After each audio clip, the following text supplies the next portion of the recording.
You're listening to the Dillo's Dojo podcast, hosted by Dylan Dillo Smith, Midwestern Ontario one and only MMA podcast, where we interview MMA fighters and voice actors like Sergeant Frank Woods.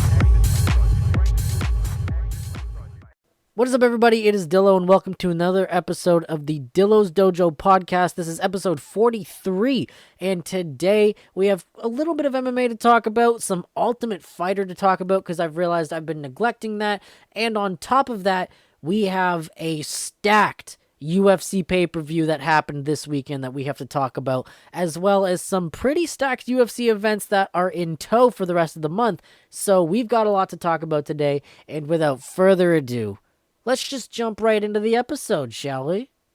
So to start things off with the episode, I thought that I would cover The Ultimate Fighter. And for those who don't know what The Ultimate Fighter is, because I'm sure there's probably people listening that don't even follow MMA. I don't know why you'd be listening, but welcome. The Ultimate Fighter is basically your big brother. It's a bunch of people staying in a house, doing challenges, trying to make it to the finale with a big prize on the line. In earlier seasons, it was always like $100,000 contract to the UFC and like a car, like some sort of car. In recent seasons, I don't know what the exact like prize is. I know it's probably still like a $100,000 UFC contract, but I mean, I don't know if there's like a car to it anymore. I don't remember if there was a car given out last season when he won that, like when Ricky Tercius won Tough or anything like that. But essentially, that's what it is. And especially the older seasons, they had this like heavy focus on trying to be an MMA version of Big Brother, where a bunch of people, they stay in a house together and there's drama, and then they do team challenges, and there's drama during the team challenges. You know, it's one of those things. But it's really cool. I always enjoy watching it, especially now because they have a more heavier focus on, you know, the personal lives of the fighters, what they go through every week during training and shit like that. You know, stuff like that. They focus a little less on the drama in the house and a little bit more on the training and the preparation leading up to the fight. And if any drama happens, it's usually like an injury in training or something like that. And then we get a fight at the end.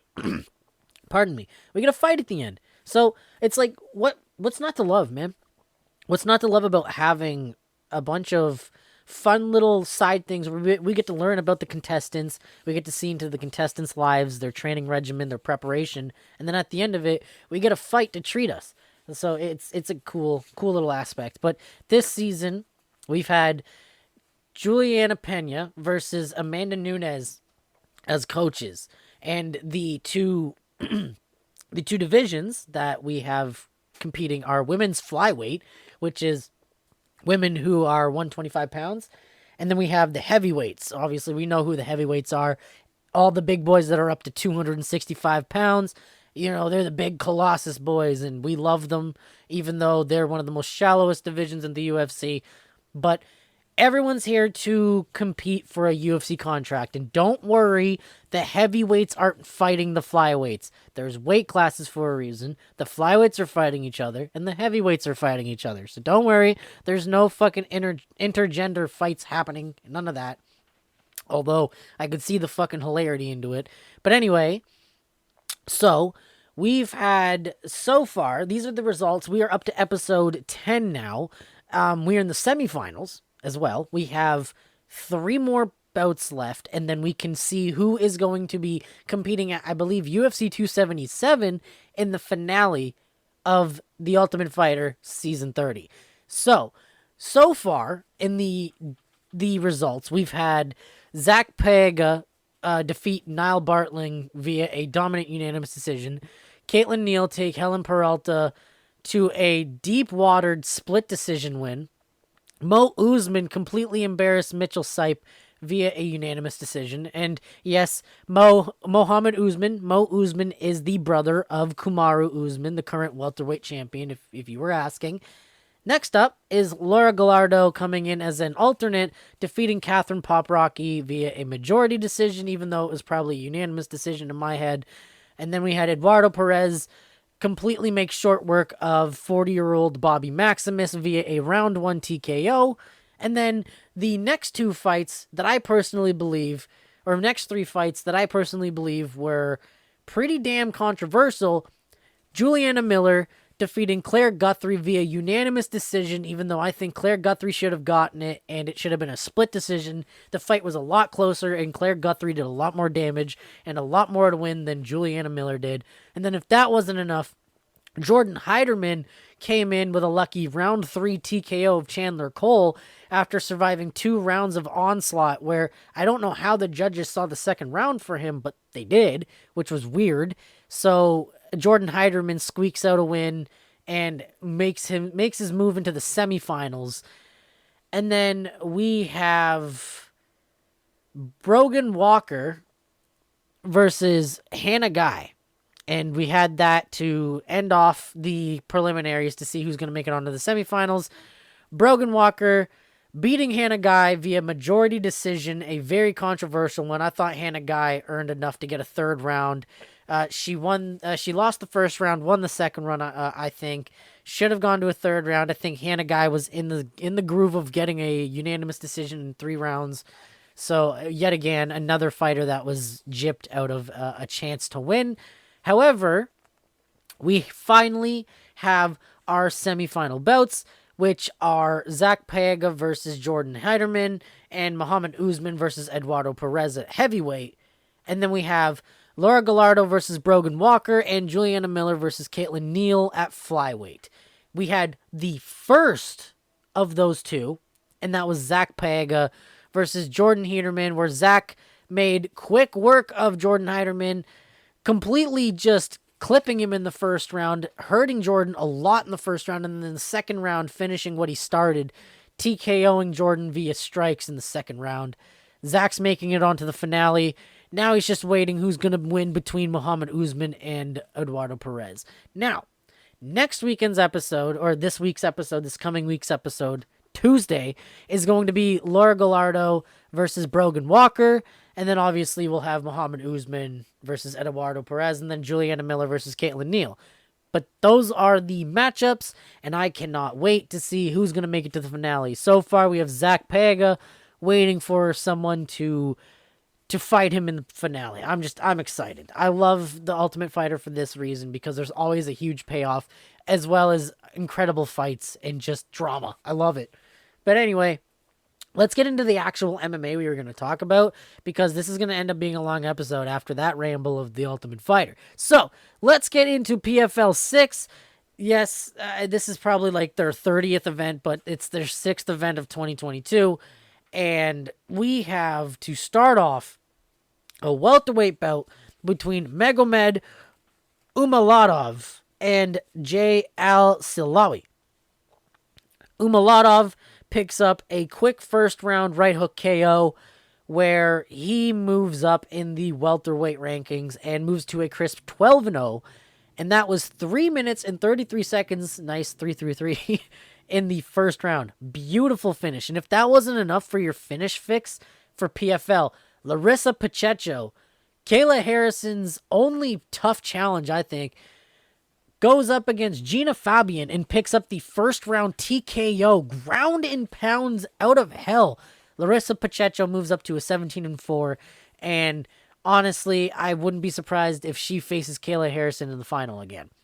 Next up is a welterweight bout between Magomed Karimov and Delano Taylor, where Magomed Karimov picks up the TKO over Delano Taylor in the second round via a onslaught of punches. And again, if that wasn't enough for your finish fix, we had Ray Cooper III in the welterweight division going up against Brett Cooper, and Ray Cooper III just in and out. It's an easy day at the office.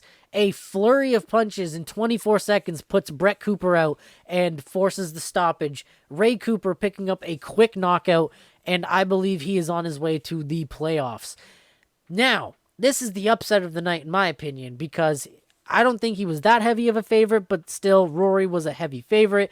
But it's ultimately the Swede and Sadibou Sai picking up the upset over Rory McDonald via unanimous decision, and it wasn't a controversial. Sadibou Sai outworked Rory McDonald, and it was a great fight. And then finally, the main event of the evening, where I was actually very upset. The promotion for this has been ridiculous. I'll give them a little bit of credit. They're working with what they got because Julia Budd had to pull out due to an injury, and that was probably going to be Kayla Harrison's toughest challenge yet. But the amount of promotion where I've been seeing Kayla Harrison quoted as the #1 women's fighter in MMA is just retarded. I'm sorry. It's ridiculous. She's fought no one of note, no one that is a genuine challenge. She was going to, but unfortunately she had to pull out. And now she's fighting 12-12 Caitlin Young. Yes, 12 wins, 12 losses. The only good thing you could probably say about Caitlin Young is she's a gamer and she's a veteran, but not a challenge at all. And it showed. A 2-minute and 35-second TKO, making quick work of her. She gets Caitlin's back and just unloads shots, like forcing the stoppage. It was so predictable. It was brutal. I hated it. I mean, congratulations, Kayla Harrison, but I just hated every moment of it. I'm glad it's over with. And now that that's over with, I believe it's now off to the PFL playoffs next event. So PFL 7 will be the beginning of the playoffs, I believe. Anyway, on to the next event. We have Combate Global 41. And we have 5 fights. Starting off with Joey Roquette versus Joe Murphy. Both guys back and forth, but Joey Roquette outworking Joe Murphy 2 rounds to 1, picking up a 29-28 on all judges' scorecards, unanimous decision. And then moving on to the end of the preliminary card, moving on to the main card, we have Mauricio Rios versus Luis Cifuentes. And Mauricio Rios just putting on a complete clinic, just dominating Luis Cifuentes with a 30-27 unanimous decision on all judges' scorecards. And we move on to the main card now, where Carlos Bresciano versus Andrew Whitney occurred, and both guys back and forth, but it's ultimately Carlos Bresciano picking up the 29-28 on all judges' scorecards decisions for the unanimous decision win over Andrew Whitney. And if that wasn't enough, the co-main event had another decision, but the judges' scorecards were a little wonky. Melissa Amaya versus Naomi Tataroglu. Melissa Amaya picks up the split decision win with a 30-27 and a 29-28 over Naomi's 28-29. Yeah, 30-27 is a little weird. It was a close fight, but, it wasn't that much of a domination. Melissa Amaya probably should have got the nod, but 30-27 was a little egregious. It was very close, and that's why there was a split decision.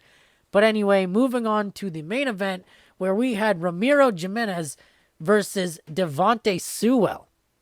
And Ramiro Jimenez making a quick work of Devontae Sewell with a combo of a knee and punches to knock out Devontae Sewell in the first round in the main event of Combate Global 41, making a complete statement in the Combate promotion. Next up in the event list is Risen 36. Yes, that Risen, the literal spiritual successor to Pride FC. Let's just jump right into this event because it was a weird event, but some really decent fights happened, and honestly, I just want to jump right through them real quick. So let's start the fights off with Atsushi Kishimoto versus Kohei Takeshi. Atsushi Kishimoto and Kohei Takeshi throwing his fucking bombs, but Atsushi Kishimoto with absolute hammers for fists, landing a flurry of punches to force a standing TKO of Kohei Takeshi, where the ref had to step in and save him because it was just absolute punishment that Atsushi was throwing at Kohei. And if that wasn't enough for a finish fix, we had Ji Young Yang versus Soji Maruyama, both guys going back and forth, grapple fast, striking fast, an absolute clinic. Absolute clinic between these two. But Ji Young Yang in the third round, short work in the third round, 146, picks up the rear naked choke, squeezes tight to remain undefeated against the absolute veteran in Soji Maruyama. And if that wasn't enough, we had a great fight between Sora Yamamoto and Kyle Aguan, where Sora Yamamoto and Kyle Aguan going back and forth, but ultimately it's the better of the arts, with Sora Yamamoto picking up the unanimous decision win to move up to 16-6. And then back to the finishes, baby. We have Nobuyushi Natsukasa going up against Mitsushiza Tsunabe. And it's Nobuyoshi with the first round knee and punches TKO to pick up the win and move himself to 8-4. But the co-main event, we had a women's bout between Sayori Oshima and Miyu Yamamoto. And it was a back and forth, an all-around war between both women where Sayori Oshima picked up the split decision win over Miyu Yamamoto, moving up to a 9-3. And if that wasn't enough, the main event, we had Ren Hiramoto versus Hiraki Suzuki. Ren Hiramoto and Suzuki throwing hands, just going back and forth. It was a complete mixing of the martial arts. Both guys had their moments, but ultimately Ren Hiramoto picking up the split decision win over the judges. They saw that he just won the fight 2-1, and one judge obviously saw it Suzuki's favor, but a good win by Ren Hiramoto picking up his first ever win in MMA. And if that wasn't enough for MMA, that was just the beginning of Saturday's MMA. We also had UAE Warriors 30 with a lot of fights, starting off with Ruel Pinales versus Magomed Gatsi Muradov. And it's ultimately Ruel Pinales picking up the TKO doctor stoppage win in round number 2. That was in the bantamweight division. The next up one, we had a heavyweight fight where Sofiani Bokicu going up against Luke Nagleka. And Sofiani Bokicu picks up a quick rear naked choke win in round number 1. Very impressive for heavyweights. And if that wasn't enough for your finish fix, UAE Warriors had finishes for days. Jacqueline Calvcanti versus Yulia Kutsenko. Jacqueline Calvcanti picking up the TKO win in the number 1 round. The very first round, making short work of Yulia Kutsenko. Next up, we had a unanimous decision win by Gabriel Braga against Faiz Jacob to just kind of split off the finish streak that we had going. And then an all-out war between Samuel Bark and Alexandru Chidoran. A split decision win for Samuel Bark, moves himself up in the featherweight division in UAE. Back to the finishes, though, we have Brian Hui versus Wizim Hamami, and Brian Hui picks up the second round knockout to get the finishes going again. And if that wasn't enough, Murad Magomedov and Ali Maradan Abdikarov, it's ultimately Murad picking up the rear naked choke in the second round to move himself up into the bantamweight division and to keep the finish streak going. But to just stop the finish streak, we have Juscelino Ferreira getting a unanimous decision win over the Canadian KB Bular. But Joni Toma in the bantamweight division going up against Ray Nacionales, saying, no, I want a finish. First round rear naked choke to keep things going. But Michael Dufour, the Canadian, picking up a unanimous decision win over Wilson Varela to stop the finish streak. And Diaz Aaron Gaipov going up against Abdullah Aliyev to keep the decision streak going, picking up a split decision over Aliyev. But we get back to the finishes in the co-main event. Ali Taleb KOs Veniscus de Oliveira for the UA Warriors Bantamweight Championship in round number 3. And Ali Taleb is your new Bantamweight Champion, UAE Warriors. And if that wasn't enough, the main event of the evening, Ali Al-Kasai putting up his featherweight title against Jesse Arnett. Jesse Arnett putting on the punishment, forcing a doctor stoppage in round number 2 to pick up the UAE Warriors Featherweight Championship. Ali Al-Kasai was not happy about it, and he stormed Jesse Arnett, went at him. He was not happy about the choice. He was not happy about the decision. I believe there possibly could be a rematch coming on if that is the case. Just based on how Al-Kasai reacted and how much press it got, I believe there might be a rematch. But that's it for UAE Warriors 30. And to finish things off for the Saturday night MMA, we have the most stacked pay-per-view all year, UFC 276. That's right. Let's get into the fights, shall we? So this card was fucking stacked from top to bottom, like I said. And there was so much happening all card. But before we get into that, the reason why this card was so fucking stacked is because of International Fight Week. International Fight Week also had the UFC Hall of Fame ceremony, and I just want to talk about that real quick because two guys who got inducted, congratulations. DC, Daniel Cormier, the double champ in the light heavyweight and heavyweight divisions, respectfully, and none other than the lightweight GOAT in Khabib Nurmagomedov, the undefeated god of lightweight, both being inducted into the UFC Hall of Fame. But my favorite part, and it was early on, was the induction of Doo Choi versus Cub Swanson. My favorite fucking fight of all time. It had everything. It had crazy grappling. It had two dudes just throwing hands back and forth, hurting each other. It was crazy. You didn't know when the fight was going to be finished. It was such an awesome fight, and I'm so glad it got inducted into the Hall of Fame. But it was awesome. International Fight Week, I can only imagine on top of that, was just incredible. But we are here to talk about the stacked pay-per-view that was to end International Fight Week. And to start things off in the UFC Fight Pass prelims, Jessica Rose Clark versus Julia Stoliarenko. I still fuck up her name, but I don't care. Stoliarenko picking up the 42-second armbar submission that just dislocates the elbow of Jessica Rose Clark. It was a quick submission in the first round. That just absolutely capped off the card with a bang.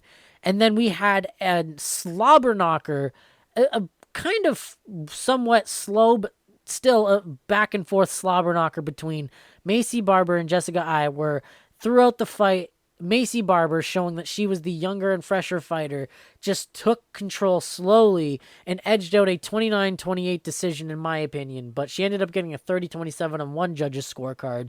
So I don't know if she's giving that judge very good top, but you need to stop. That was a terrible scorecard. She lost at least one round very, very thoroughly. But anyway, Macy Barber making the adjustments and just making a complete mess of Jessica Ai later on in the fight. Just having a good start, having a kind of and then a hiccup in the second round, but only to come back and make a mess of Jessica Ai in the third round again. Was just a beautiful masterpiece, as much as I hate Macy Barber. And then in other news, Jessica Ai retiring right there in the octagon after being beat by Macy Barber. She has had a long storied career, and I just wish her nothing but luck in her future endeavors. And honestly, we used to dog on her a lot. A lot of MMA fans still do, but I'm always going to be grateful for the all the fights that she put on in the octagon, and I'm grateful that I got to watch her live. But moving on to main event, the Fight Pass prelims, we have Uriah Hall versus Andre Muniz, and I was very surprised with how this went. I thought this Uriah Hall was going to be better than he was, but Andre Muniz just taking complete control of the fight. Ground game was on point, completely smothered Uriah Hall the whole fight, and that was basically the whole story of it. But on the feet, even though Uriah Hall was the more dangerous fighter on the feet, Andre Muniz holding his own and just completely nullifying Uriah Hall's striking, just mixing the complete game of martial arts.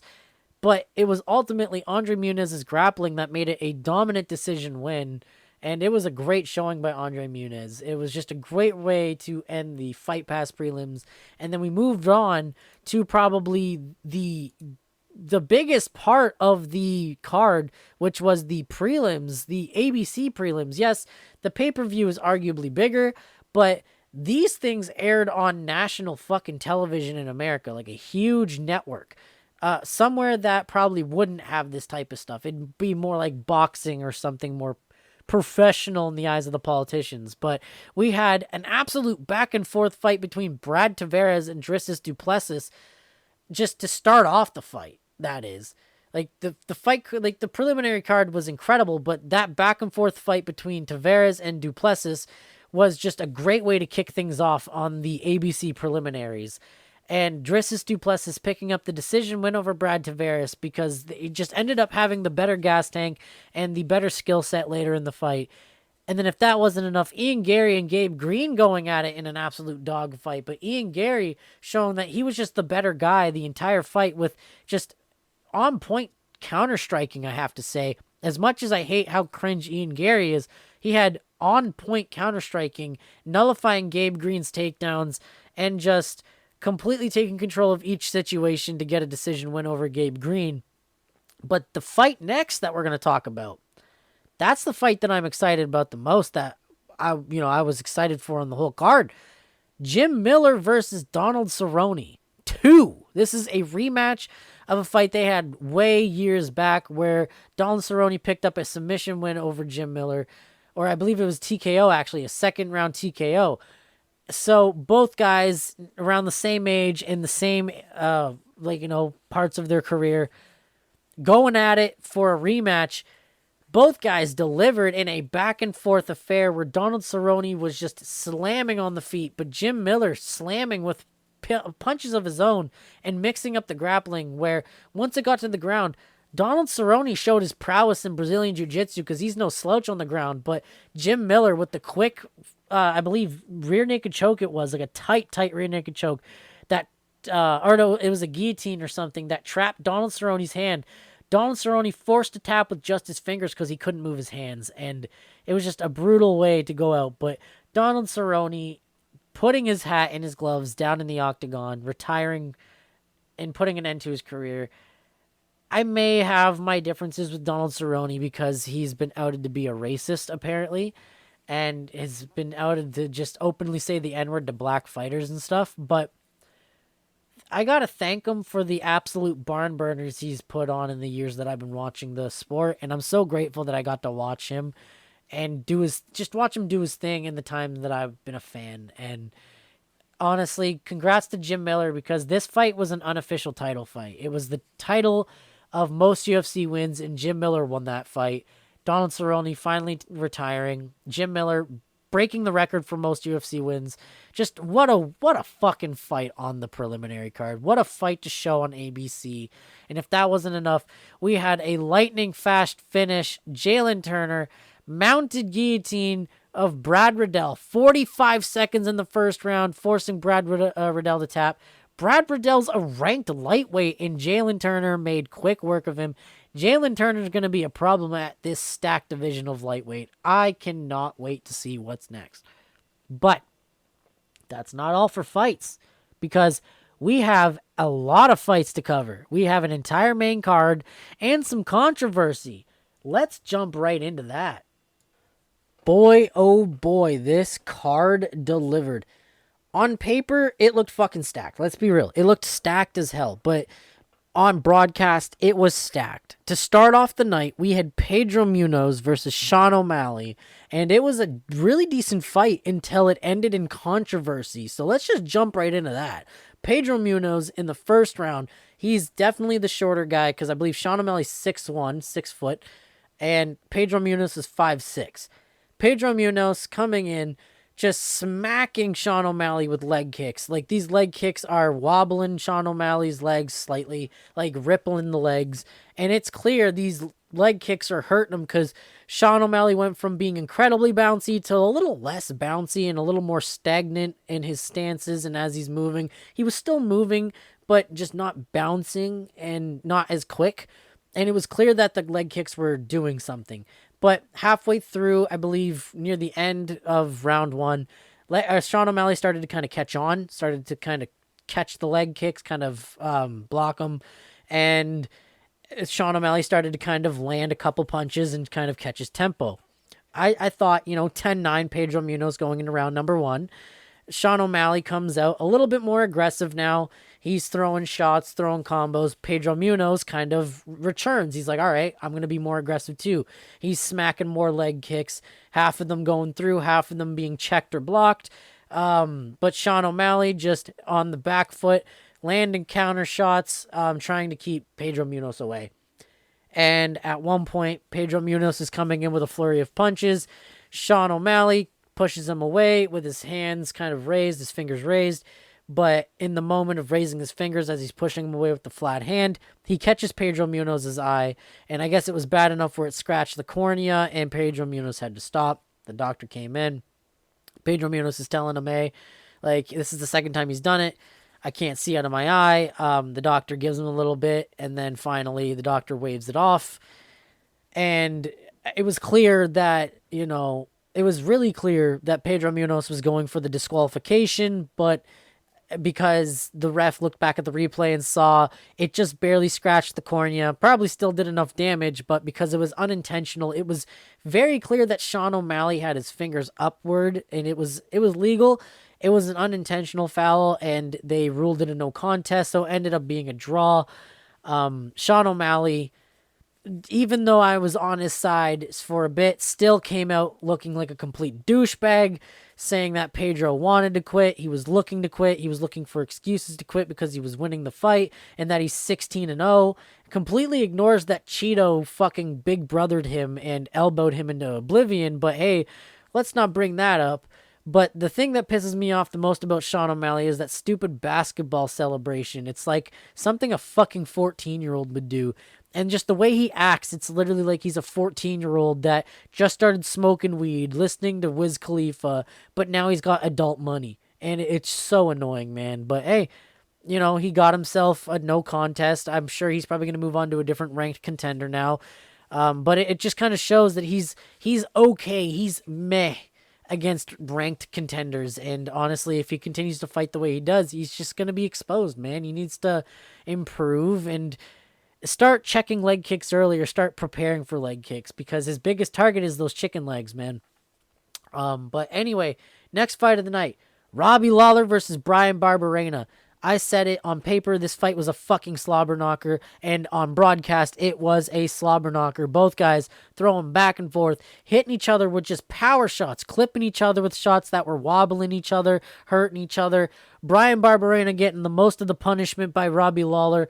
Lawler looking fucking incredible in the first round. Second round, too, it was just throughout the second round, even though he was looking pretty decent, it was clear he was starting to kind of fade and gas out, and Bryan Barberena was capitalizing on that. Throughout the fight, both guys were just ripping each other to the body, and it was clear that Robbie Lawler getting ripped to the body was, just a little bit more worse than Bryan Barberena getting ripped to the body. So I think it was the end of the second round, like very close to the end of the second round. Robbie Lawler started the fade, Bryan hitting him with a nice punch that got through, and it just wobbled Robbie, and Bryan just followed up with more strikes that just hurt Robbie Lawler, and the ref had to step in. It was a great stoppage, great fight all around, great showing by both guys. I loved every bit of it. It was an incredible fight. It was a great way to just keep the adrenaline going after that disappointing ending to Pedro Munoz versus Sean O'Malley. And if that wasn't enough, man, we had Sean Strickland versus Alex Pereira, and I was like, I'm going to be honest, I was worried. I was worried that this was going to end up being an absolute garbage fight and that Sean Strickland was going to wrestle fuck him again like he did the last fight. But Alex Pereira, man, I don't know.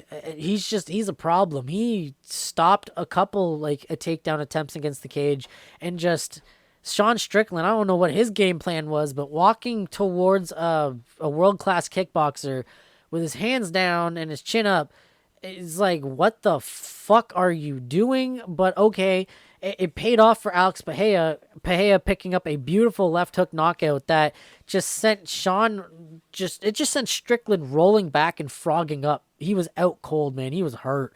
And it was a quick 2-minute, 30-second knockout in the first round. It was embarrassing. Alex Pereira, he's 6-1 now, 5-1 at the time, unranked. Sean Strickland, number 4 ranked, and gets knocked out in the first round by an unranked guy. It was hilarious. So satisfying, because Sean Strickland is an edgy 13-year-old that talks about having the urge to commit murder, but the man fights like a little pussy in the octagon. It's hilarious. That brings us to our 2 main events now. We have the first main event of the evening, the co-main event. Alex Volkanovski versus Max Holloway 3, a fight that I personally don't think should have happened because it's 2-0 Volk, and I don't see Holloway winning in any way. But Holloway's the number one contender. He's beat all comers. Hey, let's make it happen. And make it happen they did. Volk, he was just putting it on Max. Even though he was on the back foot for 90% of the fight, he was just picking Max off with shots, hurting him with nice power shots, and just every time Max would try to get like a nice flurry in, Volk out of the way, always out of the way. He was always on target and then off target for Holloway as quick as a button, as quick as a snap like that. Just off target, on target, off target, on target. And Volk was just doing an incredible job at just sticking and moving and mixing up his, like, every aspect of the game. He showed the heart of a true champion last night, and I was so impressed. Holloway just getting outclassed in every way by Volk, and Volk ended up getting a 50-45 decision win over Max Holloway. And that leaves us with the main event of the evening, where we had Israel Adesanya versus Jared Cannonier, and that ended up being a snooze fest where Izzy just played a smart and honestly no other word for it other than smart game plan, and actually just nullified every aspect of Jared Cannonier's game plan. Ended up outpointing Jared Cannonier 50-45 on two judges' scorecards. I think one judge saw one round for Jared, so he got a 49-46, but just complete and utter domination by a guy who said he was going to use his heavyweight power to knock him out, and he was just going to be a better fighter. Oh my God, just boring but complete domination by Israel. It's going to take a mammoth to take down Israel Adesanya, folks, and that showed last night. Anyway, that was it for the card. Despite the boring main event, the entire card delivered from top to bottom. That pay-per-view was fucking bananas, and if you paid for it, it was worth it. If you missed it, well, I mean, you missed out. But if you managed to catch it in some sort of way, congratulations, because you fucking caught an incredible card. And if you're a new fan of the UFC now because of this, congratulations, you're in for a wild ride. But if that wasn't enough, this just started July, right? This was the first event of July. It was July 2nd. If that wasn't enough, hold on, folks. Let me just strap you in for some of the main cards of July that we have. So we're going to start shit off with next week's, fight night that's happening. It's literally going to be happening next Saturday.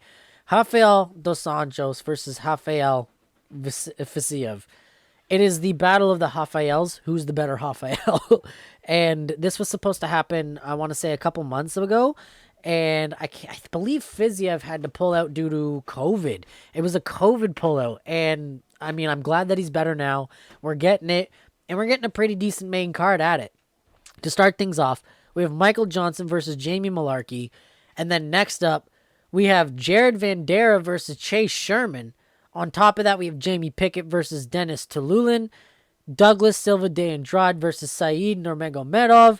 The co-main event gives us Caio Barallo and Armen Petrosian. And then obviously our main event, the Battle of the Rafaels. And if that wasn't enough, the next one after that, we have Brian Ortega versus Yair Rodriguez. And that card as is slaps. Slaps harder than your stepdad when you fucking talk back to him. Oh, Jesus, I'm sorry. That was a bad joke. That was a really bad joke. But anyway, this main card slaps. I'm not kidding on that part. The first fight of the night alone is Lauren Murphy versus Miesha Tate, the fight that was supposed to happen at 276. And then after that, we get an absolute banger in Shane Burgos versus Charles Jourdain. On top of that, we have Matthew Schnell versus Sue Madarji. And then Li Jingliang versus Muslim Salikov. Co-main event gives us Michelle Watterson versus Amanda Lemos. And then the featherweight main event between Ortega and Rodriguez, man. That is going to be a barn burner. The entire main card is set to be a barn burner. But that's not all, man. That's not all. We still have 2 more cards to go through.